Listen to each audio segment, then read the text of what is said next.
एक समय की बात है, राक्षस तारकासुर के 3 पुत्र थे, तारकाक्ष, कमलाक्ष और विद्युन्माली। तीनों ही बड़े पराक्रमी व मायावी और वीर थे। एक दिन भगवान शिवजी के बड़े पुत्र कार्तिकेय जी ने तारकासुर का वध करके तीनों लोकों को मुक्त कराया। अपने पिता के कातिल से बदला लेने के लिए तारकासुर राक्षस के तीनों पुत्रों ने ब्रह्मा जी की घोर तपस्या की। उनकी इस तपस्या से प्रसन्न होकर ब्रह्मा जी बोले, मांगो दैत्यराज पुत्रों, क्या मांगते हो? तारकासुर के पुत्रों ने अमर होने का वरदान मांगा और हमें इस संसार में कोई नहीं हरा सके। किंतु ब्रह्मा जी ने कहा कि तुम तीनों इस वरदान के अलावा कोई दूसरा वरदान मांगो। मैं ये वरदान तुम्हें नहीं दे सकता। वो इसलिए कि इस धरती पर जो जन्म लेता है वह अवश्य मृत्यु को प्राप्त होता है, क्योंकि केवल मृत्यु ही सदाचारी है। जिसके बाद राक्षस के तीनों पुत्रों ने कहा कि हे ब्रह्मदेव, यदि आप हमें अमर होने का वरदान नहीं दे सकते तो ठीक है, आप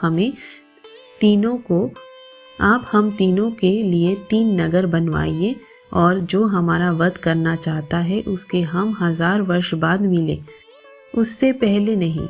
और जब हम मिले तो हमें एक ही तीर से मार गिराए जाए, ऐसा वरदान दीजिए।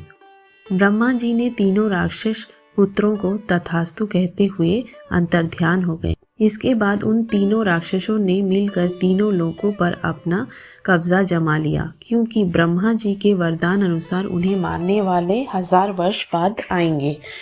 जिसके बाद सभी देवगण मिलकर भगवान शिवजी के पास गए और इस समस्या का समाधान ढूंढने को कहा।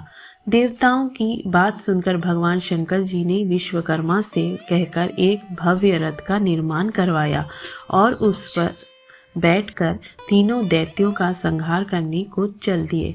यह देख सभी राक्षस घबरा गए और हाहाकार मचने लगा। दानवों व देवों में भीषण युद्ध छिड़ गया। युद्ध के समय जब तारकासुर तीनों पुत्रों एक साथ आए तो भगवान शंकर ने उन्हें एक ही तीर से मार गिराया और तीनों लोगों को राक्षसों से मुक्त कराया।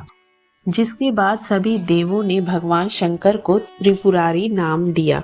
इसी विजय की खुशी में सभी देवता मिलकर कार्तिक पूर्णिमा के दिन धरती पर आए और काशी में देव दीपावली मनाई। तभी से लेकर आज तक प्रतिवर्ष कार्तिक पूर्णिमा के दिन देव दीपावली बड़ी धूमधाम से मनाई जाती है।